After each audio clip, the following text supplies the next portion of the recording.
Hello, আসসালামু আলাইকুম। আশা করছি সকলে ভালো আছেন। আমিও আলহামদুলিল্লাহ ভালো আছি। আমি আপনাদের মাঝে আরও একটি নতুন ভিডিও নিয়ে চলে আসলাম। অবশ্যই ভিডিওটা শেষ পর্যন্ত দেখবেন আশা করছি।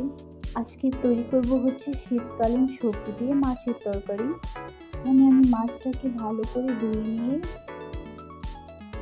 মরিচ, হলুদ এবং লবণ দিয়ে ভালো করে মাখিয়ে নিয়েছি। ফ্রাই প্যানে আগে থেকে তেল দিয়ে রেখেছিলাম। এখন ভালো করে তেলটা গরম করে নিয়েছি। এখন একে একে মাছগুলো আমি দিয়ে দিব। আর তরকারি মাছটা ভেজে নিলে তরকারির স্বাদটা ভালো হয়। আর কথা বলতে বলতে আমার মাছগুলো ভাজা কমপ্লিট। এখন পাতিলে পরিমাণ মতো তেল দিয়ে নিয়েছিলাম। এখন একে একে পেঁয়াজ, কাঁচামরিচ কাটা দিয়ে দিয়েছি এখানে।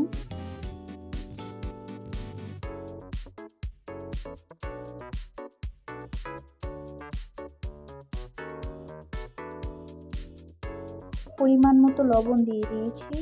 দিয়ে দিব হলুদ গুঁড়ো, মরিচ গুঁড়ো এবং ধনিয়া গুঁড়ো।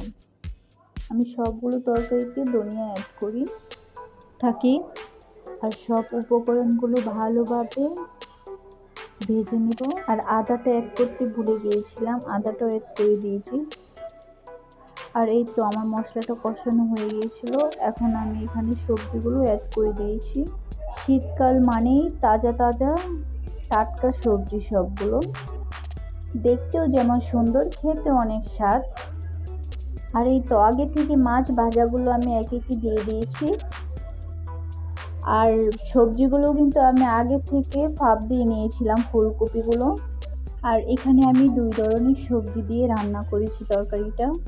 আর এখন পরিমাণ মতো পানি দিয়ে ঢাকনা দিয়ে রেখে দিয়েছি। আর মাঝখানে কিন্তু আমি তরকারিটা এখন আবার চলে আসলাম। তরকারিটা প্রায় আমার শেষ পর এখন আমি ধনিয়া পাতা অ্যাড করে দিয়েছি। এই তো রান্নাটা কিন্তু আমার কমপ্লিট। আশা করছি ভিডিওটা ভালো লেগেছে। ভালো লাগলে লাইক, কমেন্ট, শেয়ার করে পাশে। আল্লাহ হাফেজ।